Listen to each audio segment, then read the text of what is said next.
On est un facilitateur de discussion, mais pas... Ça s'arrête un peu à ça, ce qui est déjà énorme, mais différent.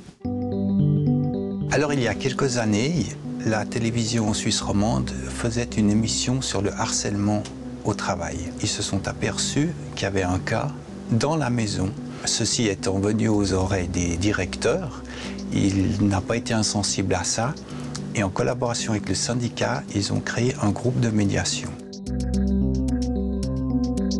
Alors c'est ici que ça se passe. Vous avez vu en venant, il n'y a quasiment personne, on voit personne. En plus, il y a 3 couloirs, 15 virages, 2 escaliers. Enfin, il faut vraiment savoir où on va pour venir ici. Il fallait un local où les gens puissent venir en toute discrétion.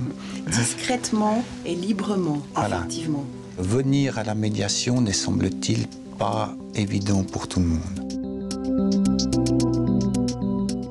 Une personne qui se trouve en difficulté, elle va nous appeler à l'entretien téléphonique, on lui explique notre fonctionnement, à savoir qu'on est 2 personnes à la rencontrer.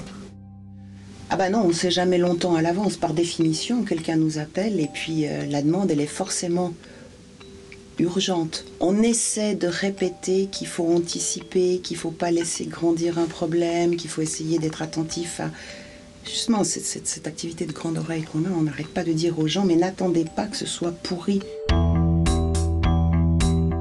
Une des premières choses que l'on fait, c'est de leur donner les règles en fait, d'une médiation. C'est-à-dire sur la discrétion totale que l'on peut avoir, sur la confidentialité. Vraiment, tout le monde joue le jeu, et le directeur et le syndicat.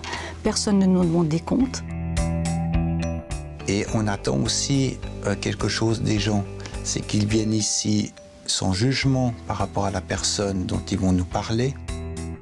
C'est pas toujours très facile, et il ne faut pas penser qu'il y a une victime et un grand méchant.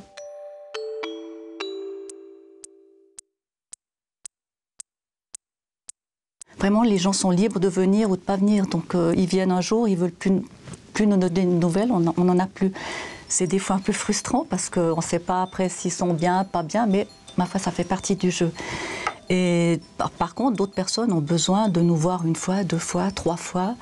La personne plaignante aussi de la même façon, parce qu'il ne faut pas croire les personnes plaignantes, souvent, on leur téléphone, et quand ils viennent nous voir, souvent ils disent oh, « mais je suis soulagée parce que ça fait un moment que je me rends compte qu'il y a un problème avec cette personne, mais je ne sais pas comment l'aborder, et je ne comprends pas, je ne sais pas ce qui se passe. » Et en fait, souvent, la personne plaignante est soulagée de ça et prête à rentrer. La personne mise en cause. Pardon, la personne mise en cause. Donc, la personne mise en cause, pardon, la personne mise en cause est souvent heureuse d'apprendre en fait qu'elle va pouvoir parler aussi et que son point de vue va être entendu. Ça dépend des périodes. Il y a des périodes où c'est vraiment calme plat et puis tout à coup il y a plusieurs personnes qui viennent pour des causes vraiment très différentes. Et en gros, c'est vrai que ça navigue entre, je dirais, 12 et 20. Oui. On ne traite pas des faits liés à des problèmes de loi ou de règlement. C'est vraiment l'affect, les émotions. Faciliter justement la discussion et de rétablir la communication. Il y a des gens parfois qui sont déjà en arrêt maladie. Il y a des gens qui pensent quitter leur poste. Et avec la médiation, souvent, ils arrivent à rester à leur poste ou avoir le courage d'aller en parler à un supérieur qui va aussi peut-être gérer ce problème-là, ou en fait aussi de reprendre le travail. Donc je pense que du point de vue bénéfice, c'est vite calculé quand même. Comment vous qualifieriez votre statut de médiateur? Alors c'est ni un psy, c'est ni un curé, c'est ni un juge, c'est ni un arbitraire, enfin il n'y a pas d'arbitre, comment on dit ça, arbitraire? D'arbitrage. Voilà. Et c'est ça notre qualité, où ce qui amène les gens à venir nous voir, c'est justement on ne porte pas de jugement. Donc on ne va pas dire c'est très bien ce que vous avez fait ou oh là là, qu'est-ce que vous avez fait.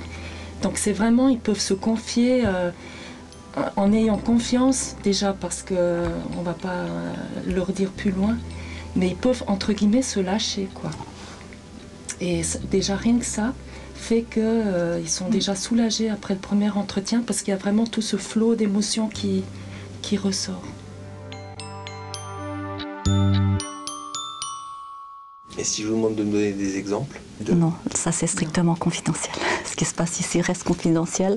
Il y a une porte, il y a des paravents, ça sort pas d'ici.